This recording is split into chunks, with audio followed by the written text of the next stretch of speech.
right, Marc Thiessen's here, Fox News contributor. Gianno Caldwell's here, Fox News political analyst, two of the best of the best. Marc Thiessen, I'm glad this dummy Graham Platner won the Democratic primary in Maine, okay? Susie Collins is going to whoop him. I mean, he's so bad with his Nazi tattoos and his sexting and his violence against women. Every darn thing. He's probably the worst candidate in the whole country. Susan Collins will whoop him. I'm glad.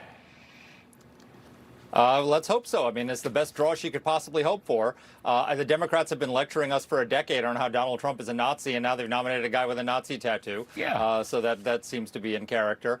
And, you know, he just put out a text saying that he's going to take Washington back from the Epstein class. This is a guy who I just reported in my Washington Post column on the details of it. He's been on an app called Kick for over a decade, which has been called a predator's paradise. If the National Center for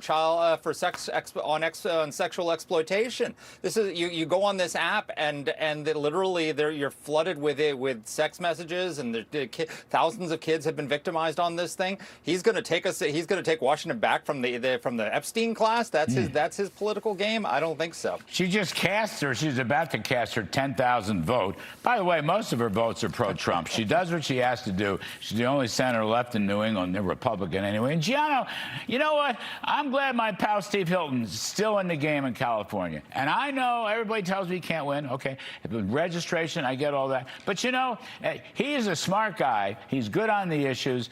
And one-party rule has got to be destined for failure at some point. It may not be here, Gianno, but he's the perfect guy to cause trouble for the one-party socialist Democrats in California. Without doubt, I got to tell you, if Steve Hilton wins the most populous state in America at 39.5 million people in the state of California, this won't just be a darling California story. It'll be a political earthquake throughout the country. The fact of the matter is, many of the left-wing crazy policies start in California and then they go around the rest of the country. There's a lot that needs to be fixed there. I lived in Los Angeles from 2017 up into 2 months into the LA shutdown, May 2020, during COVID, when I came out to Florida. Why? Because Florida was well ran with a governor who stood by the science and did what was necessary.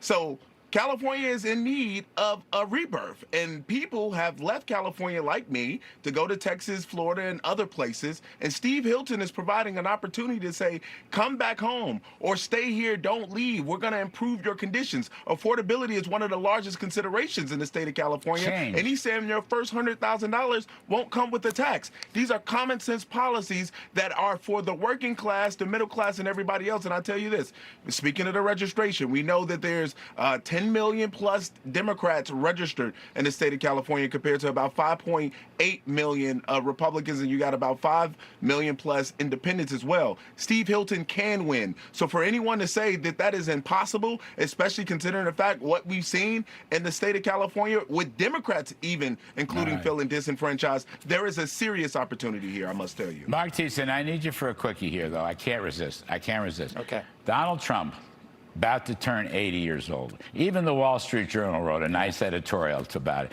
He is the most sprightly, strongest 80-year-old, you know, running wars, changing world politics, changing our economy.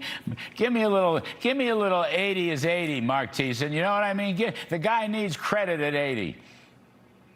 You know, you can be sharp in your 90s and senile in your 70s. It all depends on the person. And we just, you know, Joe Biden was senile before he was elected president in 2020. I mean, everyone forgets, you know, he couldn't remember what state he was in. He said, I'm running for re-election into the U.S. Senate. He, you know, I mean, he got the name of the guns he wanted to ban wrong. You just go down the list. He was a gaffe machine even before he got in the Oval Office. Donald Trump is one of the most vigorous commanders-in-chief we've had, including ones who are decades younger than him. So, you know, he's going to be fine for the next few years. God bless him. Marc Thiessen, thank you. Gianno Caldwell. Next time we'll have even more time. Thanks to both of you. Appreciate it very much.